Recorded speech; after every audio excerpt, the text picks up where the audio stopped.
We are officially halfway through Disney Lorcana's Arcadia Island set champ season, and I finally got a hero in hand.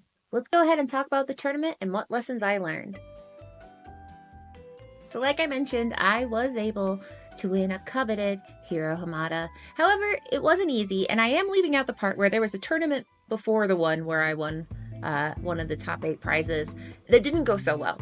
So I'll talk briefly on that, and then I'll go ahead and do a tournament recap of the one where I was able to secure a top 8 finish. Now, my husband actually got first place at this tournament, so it was a good tournament all around, but also some lessons learned that I think that you guys might be able to take something from. The first thing I'll talk about is the meta of the tournament I went to. Now, I've shared it on the screen, and you might notice there's one color very not present on this screen. It is Ruby. Nobody brought Ruby at the tournament at all.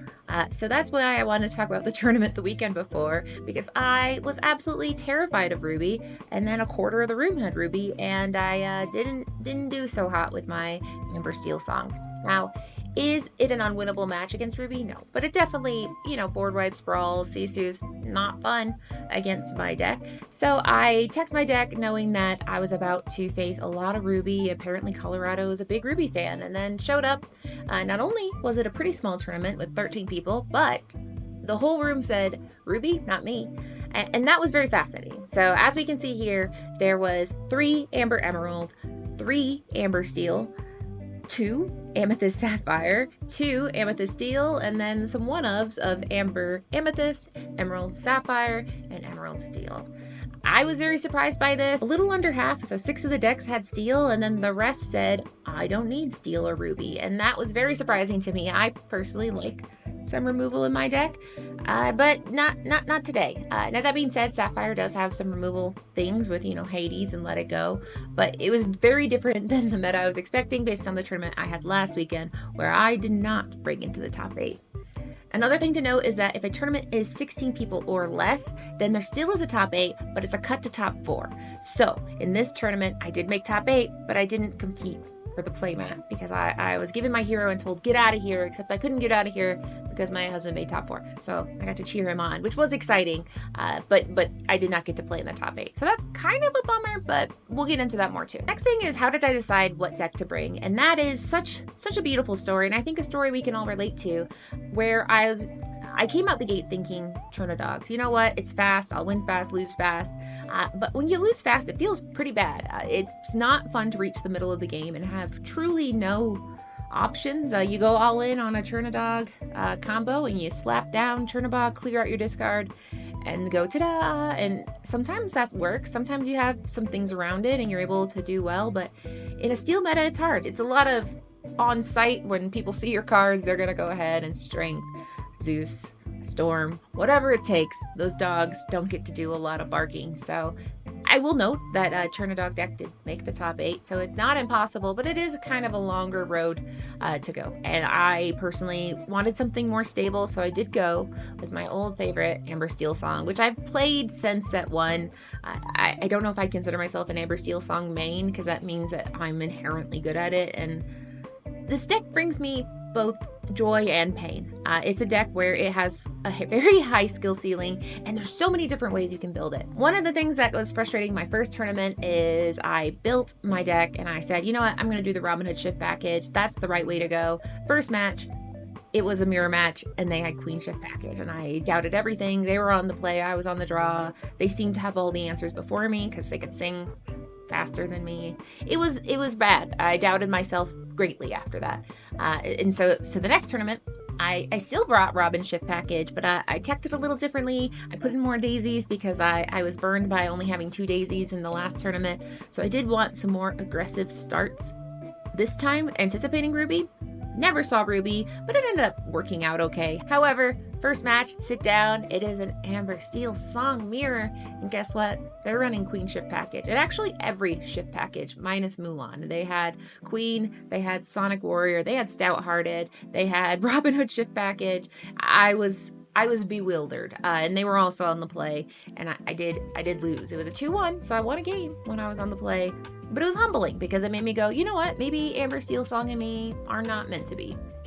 However, after that, I did play Amethyst Steel Brooms. Now, I It's a cute deck. However, I was absolutely Zeusing everywhere. I was Zeusing strengthened. Nothing was surviving in front of me. Didn't feel good about it. It was one of those wins where I did win, but I felt like this person probably thinks I'm a jerk. And all is fair in love and Lorcana, but I didn't love just snapping every broom that they played in half in front of them. But you gotta do what you gotta do. After getting emotionally destroyed in round 1, it did feel good to have a victory, even if it was not the hardest victory. I still felt good. It got my momentum back. Moving into round 3, I was paired against Amethyst Sapphire, or Blurple as it's colloquially known, and I did try to Google, is that a good matchup? Because I don't know. Blurple is a deck that pops up, and I'm like, ooh, that's kind of, I know if you're playing an Amethyst deck and one has Sapphire and the other doesn't, technically the one with Sapphire does everything a turn early, but against Amber Steel Song, I wasn't quite sure how it would go. However, my opponent said, you're probably going to do pretty good, and I was like, oh no. And it was an opponent that is a local, and they're great and gracious and wonderful, but they were not happy to see me, which then made me like, oh, do I have a chance? And the answer is I did. And I did 2-0 that round as well. So 2-0 in round 2 and in round 3. I think the matchup against the Blurple deck is just they don't generally run 1-drops right now. I do think it's going to get stronger in Rain and Jafar, so it's definitely a deck that is strong. It's just Seal Song made up nearly a quarter of the decks in the room, so you have to make these meta calls before you go to a tournament of like what's going to be there. And this was a great example of if there's a lot of Seal Song and that's your one giant weakness, probably didn't feel great. It was another win where I was yes, but also kind of like sorry about that, because I did feel like I had the answer to everything. They were close in the second game, but unfortunately my deck just was able to win, and that felt good. We'll kind of stop there because my husband actually started his round 1 against the same player I played in round 3. Now he played Amethyst Steel, and that is a situation, like I said, where the Sapphire does everything Amethyst can do, but just a little bit sooner. So my husband did lose that round 1-2. So he did lose his first round. He got a bye in round 2. He was feeling pretty sad because he's like, how do you come back from a loss and a bye? Then in round 3, he came back to an Amber Emerald Chernadogs build, and he did have to fight for it, but he was able to use his removal, use those bounce, use those crabs to get through and go ahead and secure a 2-1 victory in round 3. Moving on to round 4, he played an Amber Amethyst Hyper Aggro deck, and he also was able to secure a win there. Now we can go back to me here. So I was paired in round 4 against an Emerald Sapphire deck. Now we get to talk about the fun thing called bubble math, where I love bubble math. So in Melee, you get certain points for wins, draws, and losses, and you get no points for losses. But I'm a big fan of going through Melee and saying, okay, where are we at? Who's guaranteed in? Looking at the IDs, saying, okay, they're going to get 1 point. If I don't get 1 point, where am I going to be at? So going into round 4, I had done the math where if I played and I won, then I would probably be in the top 4. If I play and lose, then I might not be in the top 8. But if I draw, I go to 7 points, and I would definitely, no matter what, be in the top 8. So it was not my favorite decision I've ever had to make. I think intentional drawing is such an interesting topic because everybody can have their feelings about it, about how you should play it out, how you shouldn't. And I was like, okay, will people judge me if I ID here? Will I judge myself? Because ultimately, by IDing, I pretty much signed a letter saying I'm not going to make the top 4, but I get a hero. So I did go ahead and take the ID. And the reason being behind that was there was no prize support. There was basically the 8 heroes and then a mat. And if I didn't get a hero, that would be sad. And then if I also got into the top 4, I still only had a 25% chance of getting the playmat. So for me, I was like, a guaranteed hero and a little less stress sounds better than stressing out and maybe going home with nothing. I would never judge anyone for ID, not IDing. I think it's really a personal decision. It's based on the tournament you're in, who you're with. Do you have friends there that you're like, you know what, I want you to go to the top. At this point, I knew for a fact that my friend Nick, who was going to definitely make the top 4, another Amber Steel Song was definitely going to be in the top 4, and then I knew my husband was going to be in the top 4. So, I was like, no matter what, I'm excited to see the top 4 play out. So, long story short, I ID'd into a solid top 8 finish where unfortunately, there's no way I was going to make the top 4. The top 8, what did it look like? We had, at the very top, we had one Emerald Steel discard deck there. He was convinced, he was like, it's not going to be good, but I said, you know, removal plus telling people to get rid of their cards, pretty good plan, and it worked for him. Then we had 2 Amber Steel songs at the 2nd and 3rd seat. And the 4th seat was Jeff, my husband, Amethyst Steel. So then moving on to the bottom of the top 8, so the 5th through 8th place, who got their Hiro and got to just relax and be happy with what they got. We had a Bleen deck of Emerald Sapphire. Then there's me, that's me at the 6th seed with Amber Steel Song. And then we had an Amber Emerald Trinadogs deck, and wrapping it up was a Blurple deck of Amethyst Sapphire at the top 8 spot. So, like I said, it's weird having the top 8 and then knowing that you don't get a chance, but I don't know. It's kind of funky math, and that's one of the benefits of smaller tournaments is, I mean, obviously you have a higher chance of getting the Hiro, but you also have some kind of weirder situations you might have to deal with. You only have 4 rounds, so losing feels really bad because you can really only lose once to really have a shot at being in the top. So I don't know. I like smaller tournaments for some reason, but on other reasons it makes the math a little funky. But enough about me. I'm sitting with my Hiro. I'm feeling good. And then we will move on to the final 4. So kind of spoiler alert, I already said Jeff won. But the way it worked out with the seats is the top seed and the 4th seed played each other, which was my friend Nick versus Jeff. And then Jeff went ahead and won that matchup. And then it was a mirror of Amber Steel. And that's how it always feels, right? In the bracket, the decks... The spicier decks are against each other, and then there's a mirror. Now, I cannot call Amethyst Steel or Emerald Steel spicy in any good faith, but in this case, a little spicy. So no matter what, Steel won. But in this case, my husband did go ahead and 2-0'd the final round and took home the winner. So this was his first win at a set champ, and I was very proud of him. It's his first promo, and then he also got the mat, so he's like, check. So very, very, very proud of him. And I wanted to show the deck list as well, so that way you can see what we were working with. So my deck list, I changed it approximately 18 times over the course of 48 hours. And you might say, how? This looks like the most boring list you could ever imagine. What I couldn't decide on is, do I need bare necessities? And how many Daisy Ducks do I need? And how many Naveen's do I need? Those are very key puzzle pieces. I like having Naveen in the deck, primarily in a Ruby world where possibly my Ariel's going to get brawled. It's nice to have an emergency Naveen where if I have a whole new world in hand and I have a Naveen, I can at least get out of that situation and refill my hand. And World's Greatest Criminal Mind, non-negotiable. I need them for the Sharks and the Sisus of the world and Pete, Space Pirate.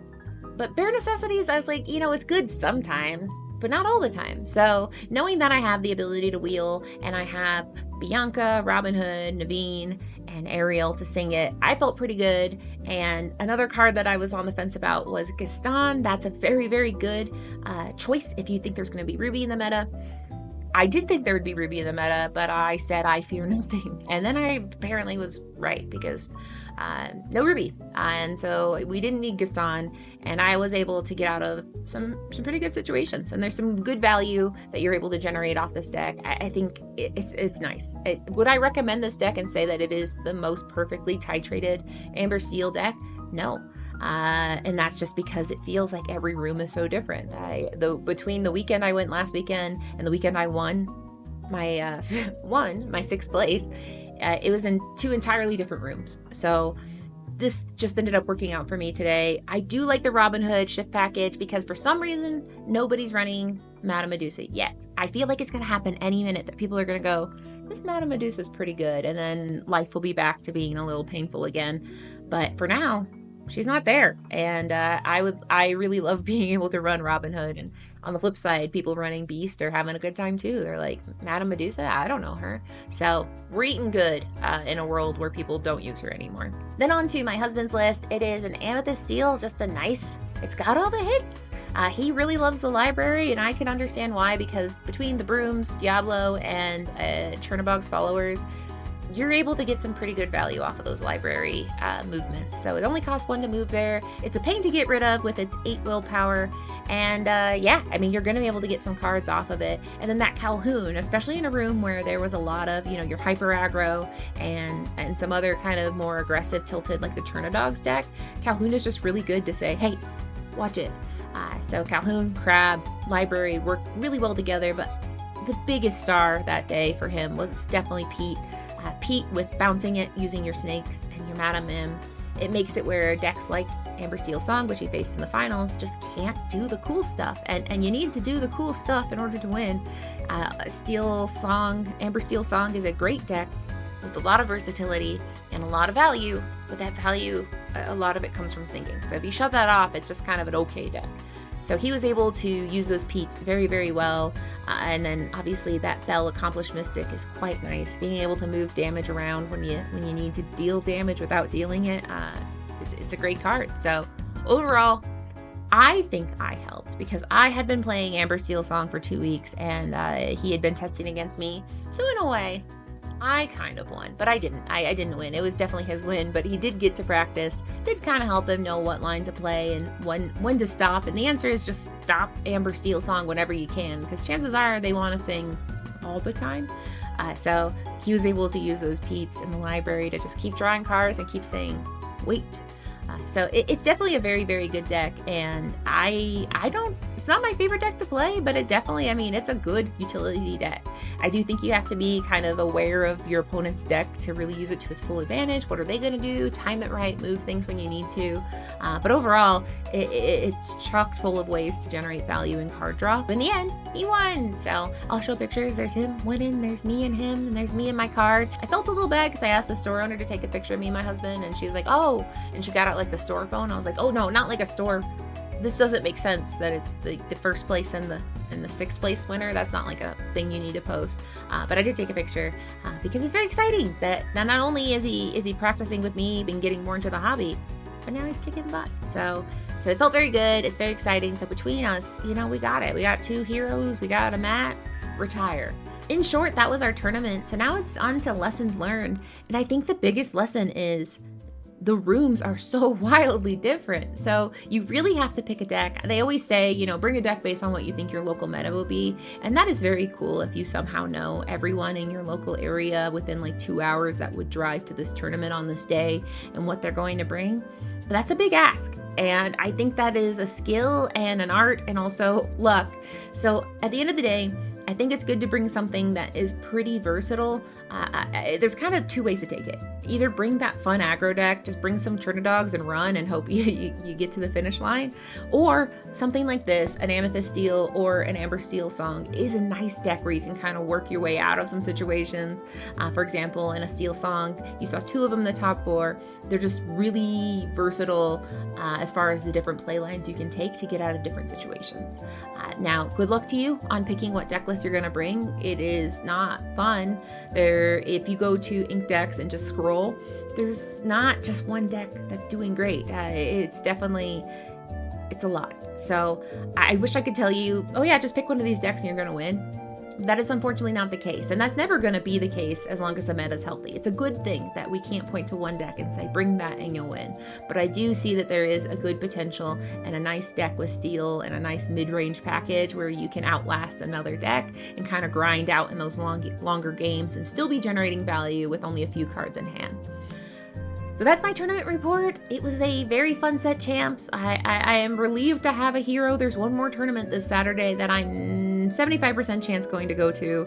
And then I have no idea if I'm going to bring Steel Song. Steel Song is one of those decks that once I win a card, I go, I'm going to put this deck down and rest for a while. But I might bring Turnidogs just to have fun with it. You know, it's the last one of my season, so I might as well bring a deck that's fun. Because like I said, there's no guarantee. There's no deck you can bring where you're like, I'm going to win no matter what. Thank goodness for this deck.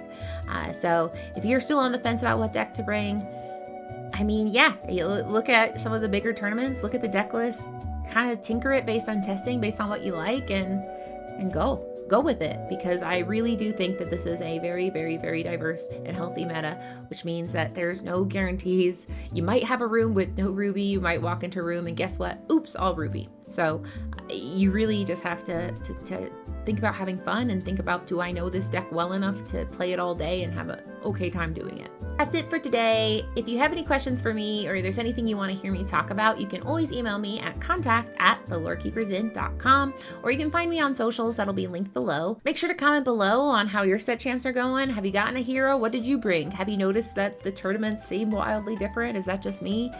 Comment below and like and subscribe as always. I very much appreciate it. There is always more room at the inn, and if you don't know where to find us, just take the second star or the right exit and head straight on till morning.